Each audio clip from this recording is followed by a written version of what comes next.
Wait for this. This is about your face. Yeah, your face, everyone is talking about it. And wow, it's insane. Not because it's dramatic, not because it's loud, but because it doesn't ask for anything. You've probably noticed it yourself, that subtle shift when you catch your reflection, the way your expression has changed without you trying to change it, the way your eyes don't rush anymore, the way your face looks settled. That's what people are reacting to. They won't say it directly, of course. They'll describe it indirectly. They'll say you look different. They'll ask if you're tired or focused or thinking about something big. They'll hesitate like they're trying to place you in a category that no longer fits. What they're really noticing is this. Your face no longer negotiates. It doesn't ask for approval. It doesn't over-explain. It doesn't try to soften itself to make others comfortable. Your face reflects alignment, and alignment is rare. Most faces are busy performing. They're managing impressions, reacting too fast, smiling when they don't mean it, tensing when they feel uncertain. Yours isn't doing that anymore. You're not blank, you're not cold, you present. There's a difference. Presence shows up in micro pauses, in stillness between reactions, in the way you listen without immediately responding. And that stillness, it does something to people. They start projecting. Some assume confidence. Some assume mystery. Some assume intensity. But none of that is something you're trying to create. It's just the result of internal order. You didn't wake up one day and decide to look. This face was built through moments you didn't react. Built through restraint when impulse would have been easier. Built through choosing composure over explanation. Your face is carrying the memory of discipline. And discipline leaves a signature. It relaxes certain muscles. It slows certain expressions. It removes unnecessary tension. People mistake that for power, but it's not power over them. It's power within you. You're no longer broadcasting every thought across your features. You don't flinch at uncertainty. You don't rush reassurance with your eyes. That's what unsettles people. Not fear, but unfamiliarity. They're used to reading faces that ask permission, faces that seek feedback, faces that telegraph intention before action. Yours doesn't. Your face waits. And waiting, when it's intentional, reads as confidence. You didn't learn this from a mirror. You learned it from pressure. From moments where reacting would have made things worse. From times when silence protected clarity. From situations that demanded emotional regulation instead of expression. Your face adapted. It learned not to give everything away. Not out of secrecy, out of selectivity. That's why people feel like they're missing something when they look at you. They're missing access. You're no longer emotionally transparent by default. And transparency, when unfiltered, invites projection. You've learned to let your inner world stay where it belongs, inside. So now, when people look at you, they don't see confusion. They see containment. They don't see tension. They see composure. They don't see ambition screaming for space. They see someone who already occupies it. And here's the part they don't understand. You're not trying to influence anyone. You're not curating this presence. You're simply no longer fragmented. Fragmentation shows up on the face, so does integration. When your thoughts stop arguing with each other, your expression changes. When your emotions stop pulling in different directions, your gaze steadies. When your decisions align with your values, your posture, internal and external, settles. Your face is reflecting internal coherence, and coherence draws attention quietly. That's why people talk about it when you're not around. They don't say, there's something threatening about them. They say, I can't quite read them. I don't know what they're thinking. They seem grounded. Groundedness disrupts assumptions. People are used to faces that leak intention, faces that betray insecurity, faces that try to control perception. Yours doesn't chase interpretation. It allows it, and allowing is disarming in a way people can't articulate. You've also noticed something else. Your face doesn't react to provocation the way it used to. Sarcasm doesn't pull it. Pressure doesn't tighten it. Expectation doesn't rush it. You feel things deeply, but you don't broadcast them instantly. That delay, that's discipline. And discipline, when embodied, becomes presence. You're not hiding emotion, you're holding it. There's a difference. Hiding creates tension. Holding creates calm. Your face has learned calm. That calm doesn't mean you're passive. It means you're regulated. You choose when to express. You choose when to remain neutral. Choice is what people are sensing. They're not reacting to your face. They're reacting to the control behind it. Not control over them, control over yourself. You don't overreact to praise. You don't collapse under criticism. You don't shift expression to match the room. You stay consistent. Consistency reads as strength, but strength here isn't dominance, it's reliability. Your face doesn't spike emotionally. It doesn't swing wildly. It holds a steady baseline. That steadiness creates contrast. In a world full of overexpression, restraint stands out. People lean in because they're not being told what to feel around you. They're being invited to notice, and noticing themselves makes people uncomfortable. They start questioning their own expressions, their own reactions, their own urgency. You become a mirror, not because you intend to be, but because you're not performing. Your face isn't trying to manage their emotions, and that forces them to manage their own. This is why attention gathers quietly, not because you demand it, because you don't compete for it. You've stopped signaling readiness through expression. You signal availability through presence. There's no hurry in your face now. No rush to be understood. Understanding can wait. You trust timing. That trust shows. Your eyes don't search for agreement, they observe. Your mouth doesn't rush explanation. It rests. Your expression doesn't tense at uncertainty. It stays open but contained. People confuse that with mystery. It's not mystery. It's clarity without noise. You also stopped apologizing with your face. That's important. Many people don't realize how often their expressions apologize before their words do. A quick smile to soften a statement. A raised brow to ask permission, a tense jaw to brace for rejection. Yours doesn't do that anymore. You let your words stand when you speak, and when you don't speak. Your face doesn't fill the gap. That absence of filler is powerful, not aggressive, just honest. You don't perform humility, you live alignment. And alignment relaxes the face naturally. This is why the attention doesn't feel hostile. It feels curious. People aren't afraid of you. They are intrigued by the stillness you carry.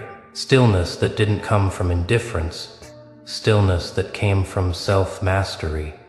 You've been through enough internal noise to appreciate quiet, enough emotional fluctuation to value stability, enough misunderstanding to stop over signaling. Your face reflects that history. It's not hardened, it's refined. Refinement removes excess, excess expression, excess reaction, excess need. What remains is presence. And presence doesn't need to be explained. This isn't the part where everything resolves. This isn't the conclusion. This is the continuation of something already in motion. Your face is simply the surface, level evidence of deeper work still unfolding.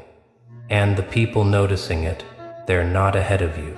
They're just late to understanding what you've been building quietly for a long time. This isn't where it ends. This is where the stillness deepens. Because what they're really responding to now isn't just your face. It's the absence of friction behind it. You're no longer carrying internal debates into every interaction. You're no longer calculating reactions before they happen. You're no longer preparing defenses for conversations that haven't even started. That internal quiet has consequences. Your face became the first place it showed up. And people notice that before they notice anything else. They sense that you're not bracing yourself anymore. Not leaning forward, not holding your breath. You're settled. That settlement didn't come from comfort. It came from repetition. From choosing composure when things felt unfair. From staying measured when emotions surged. From learning again and again that reacting immediately didn't make situations clearer. It made them louder. So you stopped. You gave yourself permission to pause. And pauses changed your expression. You started letting moments complete themselves without interrupting them with expression. You let questions hang. You let silence do its work. Your face learned patience. Patience softens certain tensions and sharpens others. It removes urgency from the eyes. It steadies the mouth. It slows the micro. Movements people usually rely on to read intent. That's why people say they can't quite place you. They're used to faces that reveal timelines, faces that telegraph what's coming next, faces that rush to signal agreement or resistance. Yours doesn't announce direction, it holds it. You've also stopped using your face to manage other people's comfort. That's a quiet but radical change. You no longer smile to reduce tension that isn't yours. You don't nod to keep conversations moving that don't need to move. You don't soften truths just to keep energy light. Not because you're harsh, because you're honest.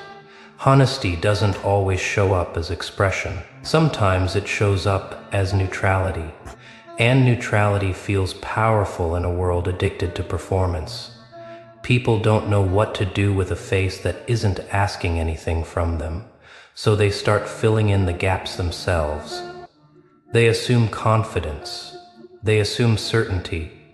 They assume depth. Those assumptions say more about them than about you. You're not cultivating mystique. You're simply no longer broadcasting insecurity. There's a difference. Insecurity leaks through micro-expressions, through overreaction, through constant adjustment.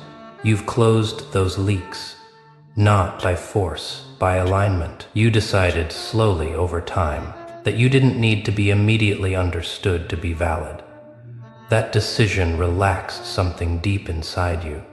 Your face stopped negotiating your worth. It stopped asking, "Is this okay?" It stopped checking for feedback. It started reflecting acceptance. Self-acceptance isn't loud. It doesn't glow or sparkle. It settles. And when it settles, it creates a steady gaze. People notice your eyes now, not because they're intense, because they're present. They don't dart. They don't avoid. They don't cling. They meet moments as they are. That kind of gaze makes people aware of themselves. Again, not afraid. Awareness can feel uncomfortable to those who live on autopilot. Your face invites presence without demanding it. And invitations are easier to refuse than commands, but harder to ignore. You also stopped rehearsing expressions. Most people don't realize how often they practice their face. A certain look for seriousness, a certain smile for politeness, a certain expression for authority. You let those go. You let your face become responsive instead of performative. That responsiveness looks natural because it is. You feel what you feel. You express when you choose. You hold when it's appropriate. Choice is the key. Your face now communicates that you are choosing, not reacting. That choice reads as self-control. Self-control doesn't tighten the face, it smooths it. You've seen it in yourself. Photos look different now. Reflections feel unfamiliar, but not wrong. You recognize yourself, but you also see evidence of growth. Less strain, less anticipation, more steadiness. That steadiness isn't emotional numbness, it's emotional literacy. You understand what you're feeling without needing to display it immediately. You've learned that not everything needs an outward response to be real.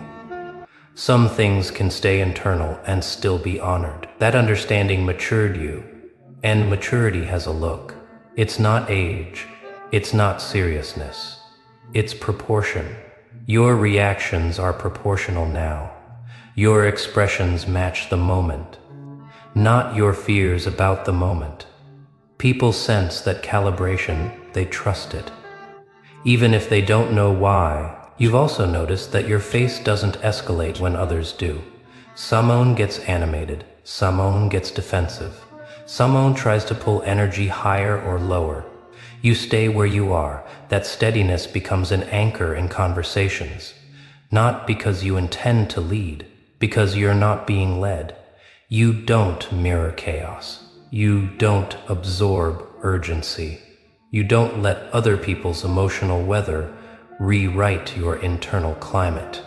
Your face reflects that independence, and independence, real independence, doesn't look defiant, it looks calm. People often confuse calm with confidence. They're related but not the same. Confidence can be loud. Calm doesn't need volume, calm doesn't prove itself. It shows up consistently. That's what your face has become. Consistent. Not flat, not distant, consistent.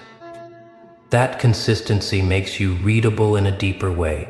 Even if surface cues are minimal, people can't predict your reactions, but they can trust your stability. That's a powerful shift. Unpredictability without instability. It comes from knowing yourself well enough not to overexpress. You also stopped identifying with every emotion as it passed through. Feelings still come. They still matter, but they don't all get a seat on your face. You let them pass through your awareness first. You decide what deserves expression. That decision, making space, changed your presence. Your face now communicates, I'm here, I'm aware. I'm not rushed. That message lands before words do. And words, when you speak them, land differently because of it. People listen more closely. Not because you demand attention, because you don't waste it. Your face doesn't compete with your words. It supports them. When you speak, expression aligns. When you don't, expression doesn't fill the gap. That coherence is rare, and rarity attracts attention quietly. You don't need to lean forward to be felt. You don't need intensity to be taken seriously. You occupy space by being settled in it. Your face reflects someone who knows they can wait. And waiting, when chosen, is one of the clearest signals of internal security.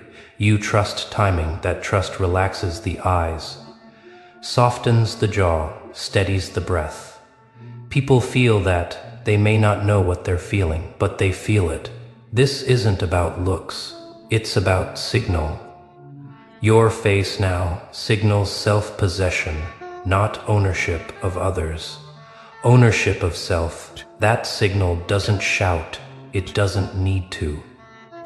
It's consistent, and consistency over time becomes undeniable.